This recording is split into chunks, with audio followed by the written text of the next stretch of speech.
I get it. You've done all the things. You've taken the sales courses, you've built a beautiful website, you've got everything set up to attract and serve your ideal client, but it's not selling, right? You're a coach, you're a consultant, you're an expert, you're a professional service provider, and your heart is in the right place. Yet every time you go out and you speak or you meet with someone, you have this experience like you can't exactly get what you do over the line in a way that it lands for them and leaves them hungry for more. In fact, in many cases, you just have this feeling like people love you.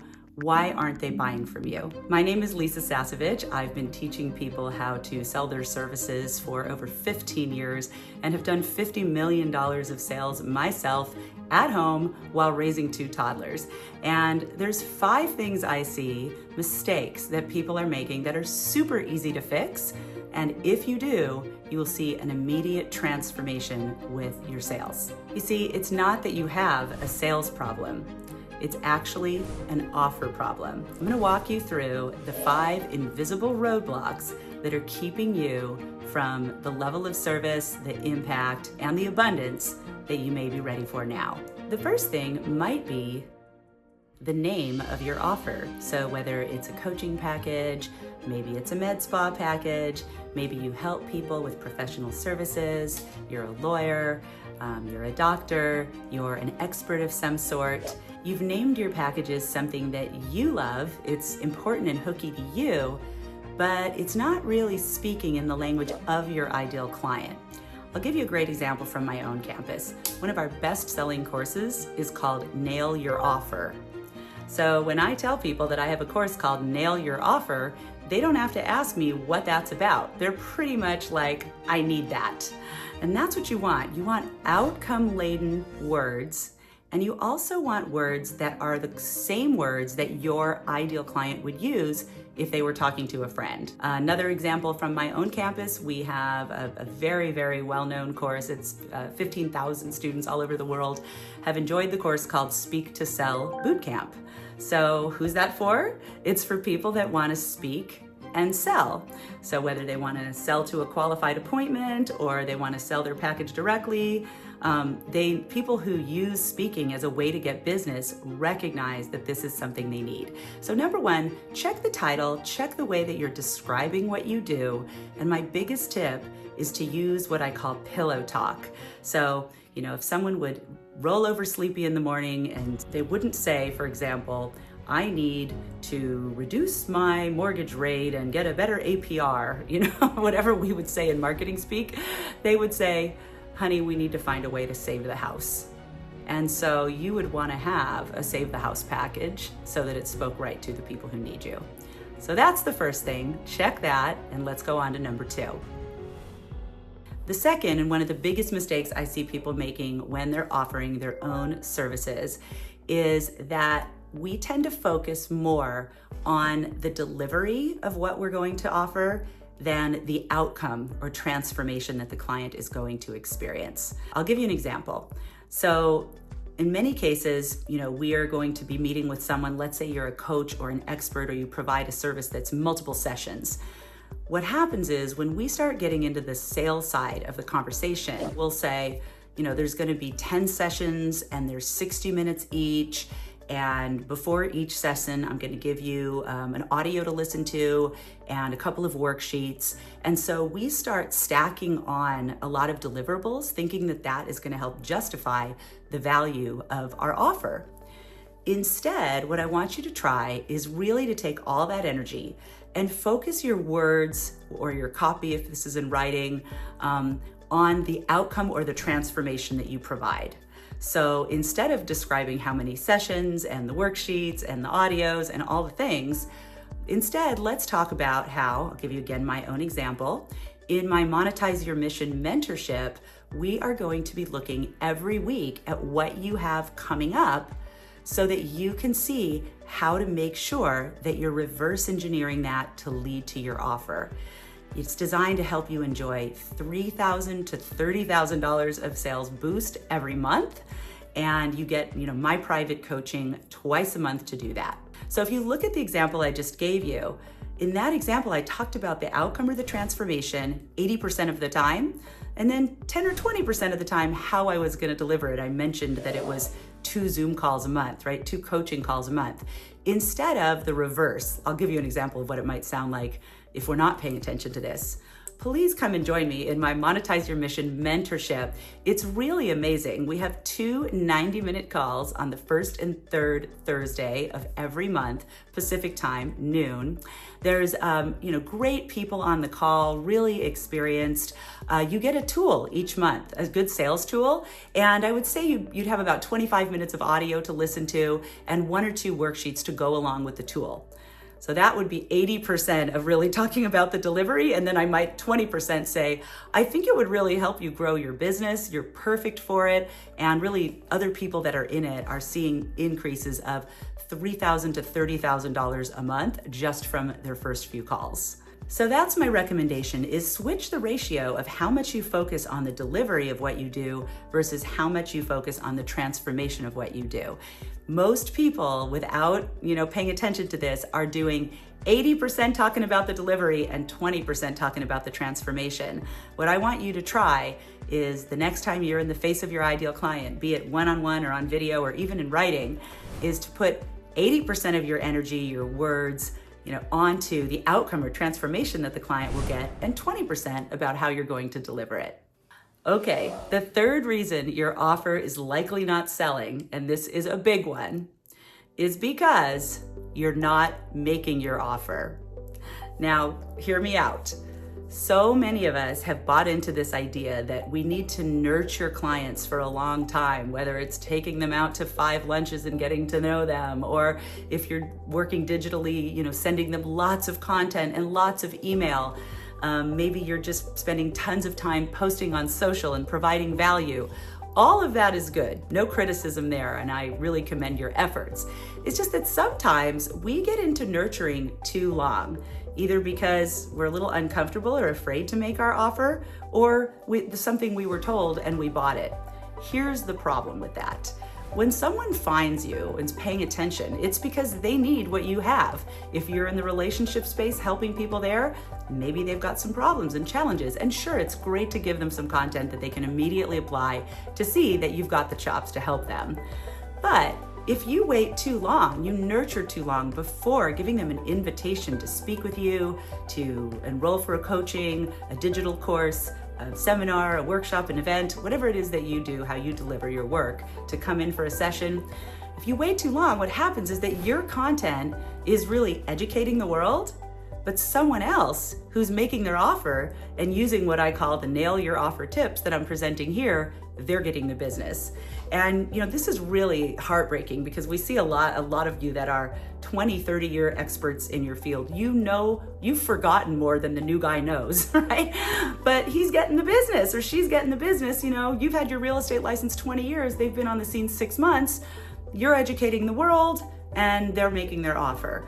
So you've got to find that balance. And I think in most cases these days, we're waiting too long to invite someone to engage with us at where we can actually lay out an offer that would be truly irresistible to them. And we'll get into how to make offers truly irresistible in a future video. Okay, number 4, you're making your offer, it's the right person and you've got the right thing, but you're not adding any juicy incentives. I like to call these bonuses. Something that if the offer is right and they could have that too, it would be a no-brainer for them. I'm going to give you an example in a minute of how a client of mine, a med spa client of mine, used bonuses and made $40,000 in one evening and continued to do it every month. So hang tight. I want to give you number 5 because we're going to put these together. So number 4 is you've got a good offer, but you don't really have right fit, juicy bonuses. Actually, about bonuses, we want them to be right fit. It should be something that that client that would want your offer would also want. In fact, big points if it's something they would pay for and they happen to be getting it for free with your main offer. We call your main offer the main dish, and that extra thing we call the bonus, right? So if there's something that they want and they would have paid for it, but they get it as a bonus when they buy the main dish, that's a winner. So think about what it is that you could add to your offer that would deliver great value to the client, but cost you very little to deliver in time and in money. And that is a win-win. I'm going to give you an example in a moment. But first, number 5. Number 5 is maybe you do have a great offer and you're even using bonuses, right? It could be a discount, a bonus, something like that, but you're forgetting what we call a limiter.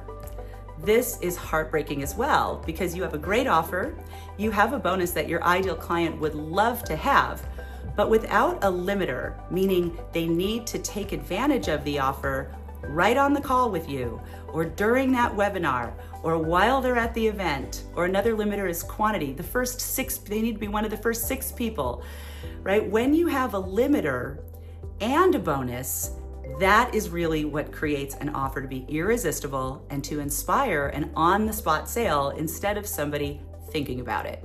The problem with somebody thinking about it is that we're really busy. We've all got a lot of things to think about it. And the chance of them walking away and remembering the magic, how they felt when they were with you or watching your webinar or at your event or in your consult, is slim to none, right? They've got kids, they've got work, they've got all kinds of things going on in their life. So if we don't make that offer while they're in that magic moment with, in our presence and really seeing the possibility, the problem is that possibility disappears and it's hard to pry that wedge over again. So limiters of time, meaning right now or by the end of the month or at this break or at this seminar, right? Like giving them a time limiter or giving them a quantity limiter, right? Where again, you might be able to do a free discovery session with 6 people because that's all the time genuinely that you have in your calendar in the next 2 weeks. And so those people are going to get this $500 discovery session. It's authentic. So we want it to be an authentic limiter, another key. So you might be making your offer, you might be, using bonuses, you might be naming everything right? You're doing all the things that I mentioned, and yet you're not using a limiter. And we do tend to chicken out on limiters because of our concern that we'll be pushy or salesy. So I will, again, address more deeply, I'll address limiters in another video. So just know that you want to use one and it should be authentic. That way you're going to feel good about it and your client is going to feel good about it. Now for an example to tie it all together. There's nothing like actually seeing this all in action. So some years ago, I had a client. They were one of the first med spas in the Los Angeles area to do laser treatments at all on the face. This is a while back, big innovators, okay? And they had innovated something that they called the non-surgical facelift. So they had a lot of interest, they were getting a lot of press, and they were getting a lot of, mostly women, inquiring about their service. But they really weren't closing a number of sales that they could have been compared to the number of inquiries that they were getting. So on their own, they decided to do these once a month cosmetic laser soirees. They would attract like 60 people to their office, $8,000 non-surgical facelift. They would make the beautiful presentation, even give people a brochure, and then they would stay around and they would serve wine and more appetizers. People could talk with the doctor. And out of 60 women, they might have had 2 or 3 that would sign up on the spot, and the rest, mostly they didn't hear from. They find out about me, I come in and I find out that they're doing these 60 women cosmetic laser soirees and they're having 2 to 3 $8,000 sales. And so, maybe they were grossing $16,000 to $24,000. And 60 women, they were only getting, 5% at the most. So what we decided to do, I came in, and this is where you can really, I want you to apply this to how could this work for your business, is I broke up the 60 women that they were attracting. So in the future, we were only allowing 12 women at a time to come to the soirees. We had an application where they needed to say in advance what it is that they wanted from the laser facelifts. What were the problems with their skin that they want to solve? So we could give that to the doctor and make sure he addressed exactly the problems of the people in the room. How could you be doing this in advance of your sessions, right? Good question to ask.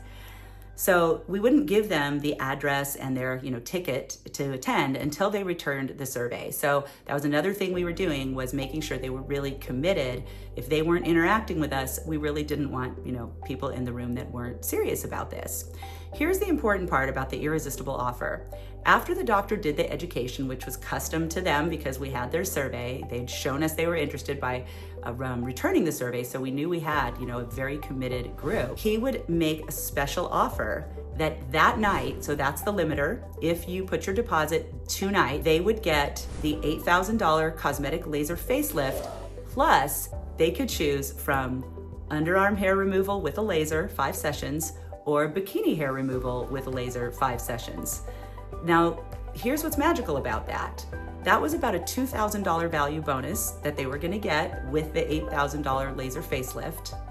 And they only got it if they registered that night. And what we're looking for here is something that someone would probably want anyway. These were some of the most top services that people wanted from this laser spa, so we know they're desirable to the ideal client. And they happen to happen on the same interval as the laser facelift. So when someone came in 5 weeks in a row, 3 weeks apart, they're already on the table for the non-surgical facelift.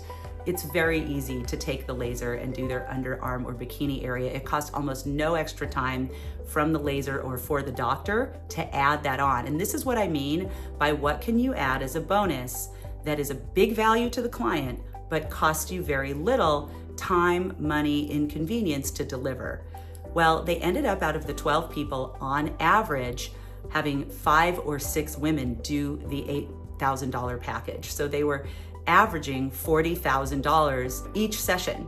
If you took 60 women that they had before and they were making 3 sales, now they were making 5 or 6 sales out of 12 women. I mean, that's 25 or 30 sales times $8,000. You get the math. So it's an exponential shift that comes from making an irresistible offer. And this is the kind of thing that we want to see with you.